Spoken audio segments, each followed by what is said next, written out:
咁網站係咪可有可無？以前呢，我覺得靠社交媒體收單就夠嘅，即係靠 Facebook、Instagram 開個賬戶，透過 DM、WhatsApp 收單就得。但後來查詢越嚟越多，不過啲客嘅問題呢，好多都係好重複，例如幾錢、幾時送貨等，覆好多信息好似好忙，但係其實要用好多時間湊客去完成張單。經營社交媒體最大問題就係24小時 on call， 客人唔會理你幾時放假、幾點休息，總之收到查詢就盡快覆。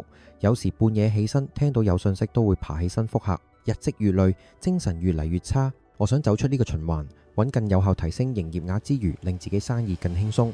後來我研發全網營銷策略系統，優化成個銷售流程，等客人自動完成交易，全程自動化，而且零人手操作。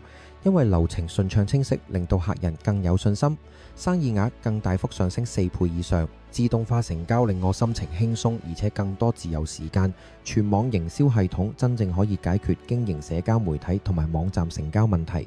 如果你都希望生意自動化，提升營業額，就要套用有效嘅網絡營銷系統，先會為你帶嚟瞓緊覺都收錢嘅效果。